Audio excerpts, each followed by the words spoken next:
할렐루야. 해림의 모든 성도들을 주님의 이름으로 축복합니다. 11월 13일 주일입니다. 오늘 주일의 은혜와 평강이 우리 모든 성도들에게 충만히 임하시기를 축원합니다. 오늘 우리가 함께 나눌 말씀은 다니엘 6장 1절에서 15절까지의 말씀인데요. 물러서지 않는 신앙이라는 주제로 오늘 우리 성경의 말씀과 매일 성경 큐티 교재를 가지고 함께 나눕니다. 다니엘서 6장에 보게 되면 이제 다리오라고 하는 새로운 통치자가 등장을 합니다. 바벨론의 느부갓네살 또 벨사살 이어서 새로운 통치자가 세워진 것인데요. 오늘 1절에 보게 되면 다리오가 그 나라를 견고하기 위해서 행정 조직을 정비하고 또 많은 일꾼들, 고관들을 세우는 내용이 기록되어 있습니다. 1절이 이렇게 되어 있습니다. 우리 1절을 같이 읽겠습니다. 다리오가 자기의 뜻대로 고관 120명을 세워 전국을 통치하게 하고. 아멘. 새로운 통치자가 세워졌습니다. 우리가 이전에 말씀 공부한 것처럼 느부갓네살 또 바벨론의 벨사살이 있었죠. 그러나 교만함 또 그들의 고집스러움 또 하나님의 경고에 회개하지 아니하고 자신들의 욕심대로 통치욕을 부렸을 때 죽음을 당하게 되었습니다. 이제 새로운 통치자가 다리오라고 하는 통치자가 세워졌는데 이 다리오는 나라를 좀 부강하게 세워보기 위해서 120명 고관을 세웁니다. 바로 2절에 보게 되면 그 위에 총리 셋을 또 세우게 되는데요. 다니엘이 바로 그 중에 한 사람이었습니다. 오늘 말씀에서 우리가 주목하게 되는 것 바로 세상 권력, 통치자들이 있지만 하나님을 경외하고 하나님의 뜻을 이루어가는 다니엘은 이렇게 왕이 바뀌어도 변함없이 하나님의 보호하심을 받고 하나님의 뜻을 꾸준하게 펼쳐가는 것을 우리가 보게 됩니다. 오늘 2절에 보면 또 그들 위에 총리 셋을 두었으니 다니엘이 그 중에 하나이라. 이는 고관들로 총리에게 자기의 직무를 보고하게 하여 왕에게 손해가 없게 하려 함이었더라.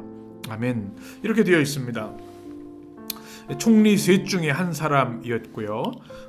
이 120명의 고관들을 잘 경영하고 또 보고를 받아서 왕에게 손해가 없게 하는 것. 특별히 그 당시 가장 중요한 업무는 행정구역 안에 사는 사람들에게 세금을 걷어내는 것이었는데 이런 재정관리 또 행정관리 그 세 총리 중에 한 사람이 다니엘이었다는 것입니다. 그런데 그 중에서도 오늘 성경에 보게 되면 다니엘이 가장 왕의 총애를 받는 사람이었음을 알 수 있습니다. 특별히 3절이 중요한 말씀인데요. 다니엘은 마음이 민첩하여 총리들과 고관들 위에 뛰어남으로 이렇게 말씀하고 있습니다. 마음이 민첩했다. 이렇게 번역된 이 성경의 언어는 영이 탁월하다. 본래의 뜻을 보면 그렇습니다. 다시 말하면 다니엘이 세상 지식에도 많은 조예가 있었지만 그의 영이 하나님의 영으로 감동되어서 하나님 주신 지혜와 또 능력이 있었다. 그런 말입니다. 세상의 총리들 얼마나 뛰어난 사람들이 많았겠습니까? 120명의 고관도 보통 인재들이 아닐 것입니다. 그런데 그 중에서 하나님께서 그에게 성령의 감동과 지혜를 주셔서 마음이 민첩하여 분별하고 판단하고 지혜로운 결정을 할 수 있는 힘을 하나님 주셨습니다. 그래서 다른 총리들, 고관들 위해서 뛰어났다. 성경이 기록하고 있습니다. 우리가 이 시대를 살아가면서 특별히 우리 자녀들을 양육할 때 다니엘 같은 아이들이 되게 해주십시오. 이렇게 기도할 때가 많습니다. 이것은 그냥 세상에 뛰어난 엘리트가 되게 해달라 그런 또 공부를 잘하는 학생이 되게 해달라 그런 기도가 아니죠. 이 다니엘은 그의 중심에 하나님을 경외함이 중심이었고 하나님이 통치하시는 나라를 꿈꾸는 하나님의 일꾼이었습니다. 그때 하나님께서 지혜와 계시의 영을 주셔서 하나님의 그 영이 민첩한 영이 탁월한 성령이 충만한 아들이 사람이 된 것이죠. 우리 자녀들을 위해 기도하실 때 그리고 여러분을 위한 기도 우리 성도들 향한 기도도 마찬가지입니다. 우리가 살아가는 이 시대가 바벨론이나 메대 또 여러 가지 이 세상 속에서 많은 지혜가 필요합니다. 우리의 지식과 경험에 한계가 있죠. 그때마다 다니엘처럼 기도할 때 하나님께서 우리의 마음이 민첩하게 하셔서 순간순간 하나님이 원하시는 선택을 하게 되고, 또 어렵고 복잡한 이 세상 속에서도 하나님의 영광을 위해 결단하고 살아갈 수 있는 은혜가 임하게 될 줄 믿습니다. 하나님 우리에게도 마음의 민첩함을 주시옵소서. 하나님의 영으로 충만케 하여 주옵소서. 에베소서의 말씀처럼 지혜와 계시의 영을 부어 주시옵소서. 여러분의 기도와 응답이 되시기를 축복합니다. 이렇게 다니엘이 왕에게 총애를 받게 되자 4절 이하를 보게 되면 그 총리들, 다니엘 외의 총리들과 고관들이 다니엘을 고발할 근거를 찾고자 합니다. 왜 그랬을까요? 그들의 시기와 질투였지요. 그래서 그런 음모를 꾸미려고 합니다. 그런데 오늘 4절 말씀에 보면 이런 말씀이 있습니다. 이에 총리들과 고관들이 국사에 대하여 다니엘을 고발할 근거를 찾고자 하였으나 아무 근거, 아무 허물도 찾지 못하였으니 이는 그가 충성되어 아무 그릇됨도 없고 아무 허물도 없음이었더라. 이렇게 말하고 있습니다. 다니엘의 그 약점을 찾으려고 아무리 노력을 해도 그것을 찾을 수가 없는 것이죠. 충성되어 있었고 그릇됨도 없었고 허물이 없었다. 이 모습은 오늘을 살아가는 우리들에게도 굉장히 큰 도전이 됩니다. 우리 하나님 믿는 하나님의 백성임에도 불구하고 때로는 세상 사람들에게 지탄을 받거나 또 우리의 약점이 드러날 때가 많이 있습니다. 그런데 다니엘은 아무리 찾으려 해도 아무 근거, 아무 허물도 찾지 못했다. 하나님의 백성들이 얼마나 신실하게 또 아름답게 또 거룩하게 살아야 되는가, 오늘 다니엘의 삶을 통해서 우리가 보게 됩니다. 근데 그 이유가 있었는데요. 5절 보게 되면 다니엘은 하나님의 율법을 근거로 살았다. 하나님의 말씀 중심으로 살았다. 이것이 우리들의 고백이 되어야 될 줄 믿습니다. 우리가 아무리 도덕적으로 또 윤리적으로 탁월하게 살려고 해도 한계가 있습니다. 하나님의 말씀을 중심으로 살아가면, 그러나 하나님 말씀을 붙들고 살면 우리의 삶이 하나님 보시기에 아름다워지고 세상 속에서도 다니엘처럼 흠을 찾을 수 없는 아름답고 거룩한 삶으로 변화될 줄 믿습니다. 말씀의 중심에 서서 다니엘처럼 정결하고 아름다운 삶을 살아가는 우리 성도들이 되시기를 축복합니다. 이 내용을 매일 성경 큐티 50쪽에 보면 이렇게 설명합니다. 하나님에게 충성스러운 사람은 일상에서도 성실하고 고결하게 삽니다.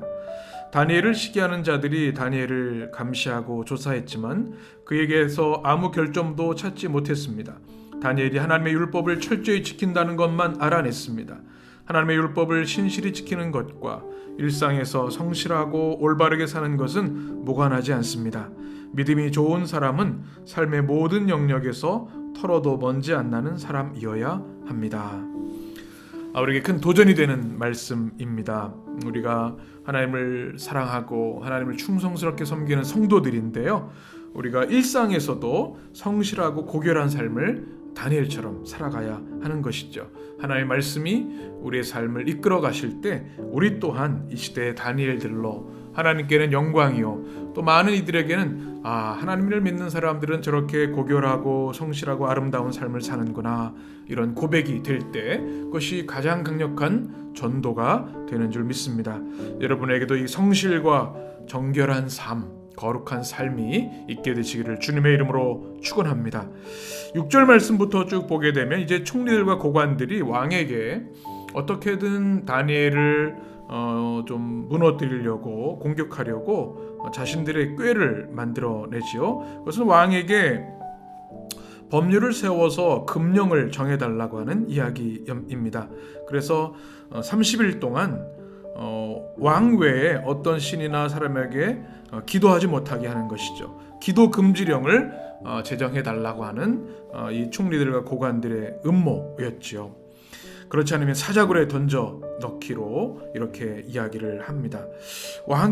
다리오 왕이 그것을 그대로 받아들여서 금령을 세우고 기도 금지령이죠. 그리고 그것을 어기게 되면 사자굴에 던져질 것이다.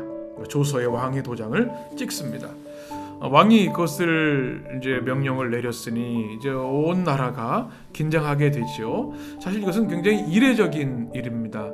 당시에는 여러 가지 신들을 섬기는 백성들이 있었기 때문에 기도를 금하는 일들은 별로 없었습니다. 근데 이번 특별하게 아마 이 고관들이 어떻게든 다니엘을 공격하기 위한 그런 수단으로 이렇게 제정을 하게 된 것이죠.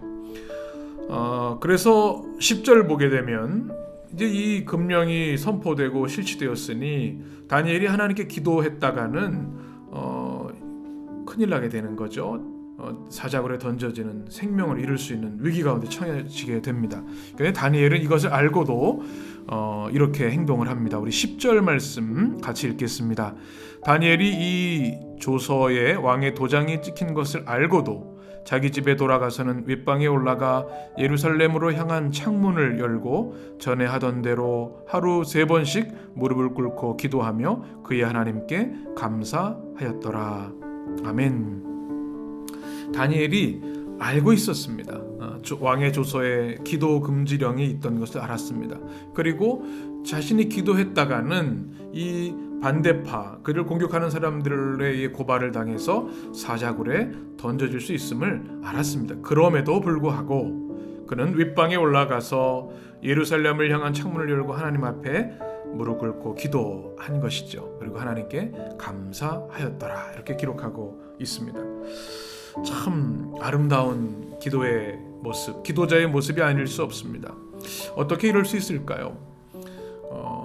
정말 나에게 조금이라도 피해가 오거나 어려움이 오면 우리의 신앙을 포기하거나 또 변명할 때가 얼마나 많은지 모릅니다. 그러나 다니엘은 자신의 생명을 잃을지라도 하나님 앞에 무릎으로 기도하는 것을 포기하지 않았고 그의 신앙을 결코 그의 신앙적인 자세를 물러서지 않았습니다. 이 아름다운 모습이 우리 가운데도 있어야 할 줄 믿습니다. 오늘 이 10절 내용을 매일 성경 큐티 50쪽에서 이렇게 설명합니다. 기도하는 사람의 신앙은 흔들리지 않습니다.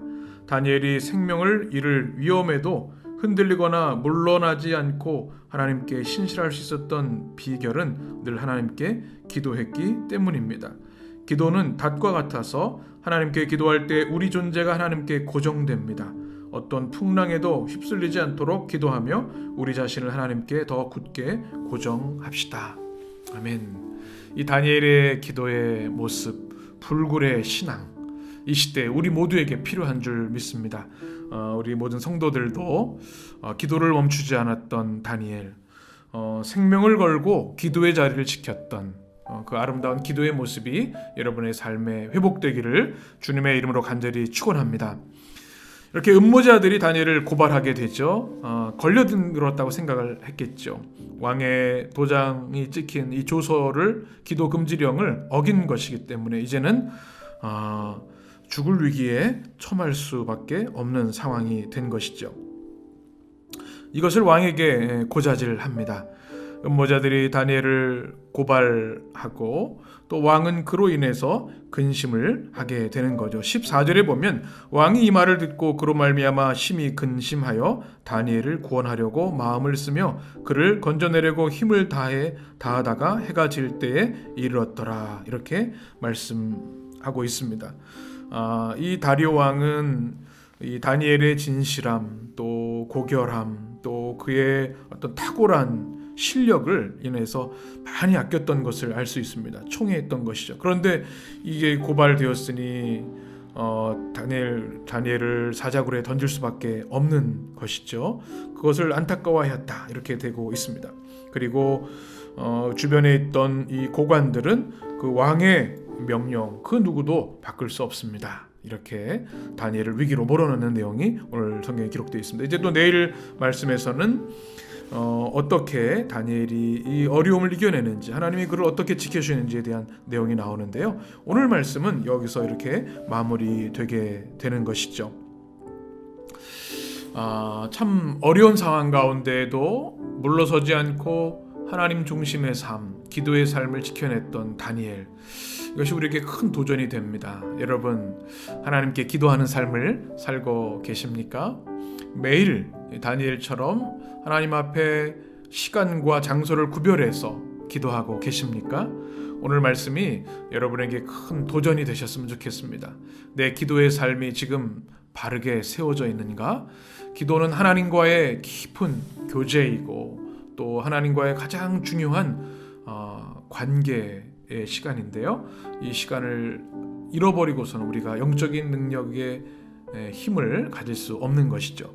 기도가 하늘의 능력을 공급받는 자리이고 하나님과 깊이 교제하는 자리인 것을 우리가 꼭 기억해서 다니엘의 기도가 우리 가운데 회복되고 그 어떤 음모, 공격에도 물러서지 않고 흔들리지 않는 믿음을 여러분들이 모두 가지셨으면 좋겠습니다.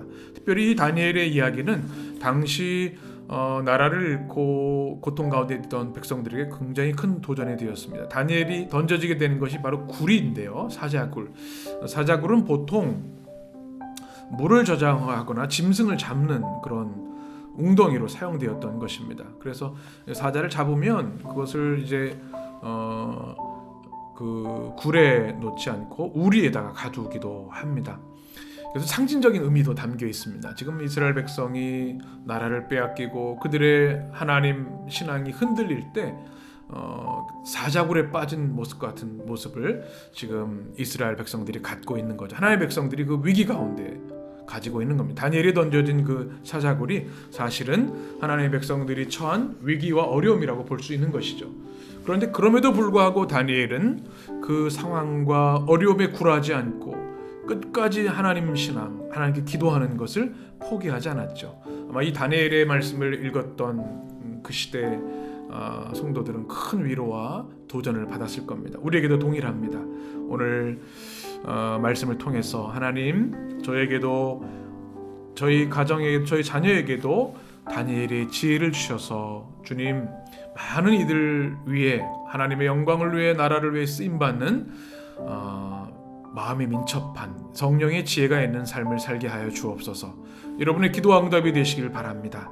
또 하나는 다니엘처럼 구람 없는 불굴의 신앙을 주셔서 생명을 걸고 하나님께 기도하고 믿음을 지키는 믿음의 사람 되게 하여 주옵소서.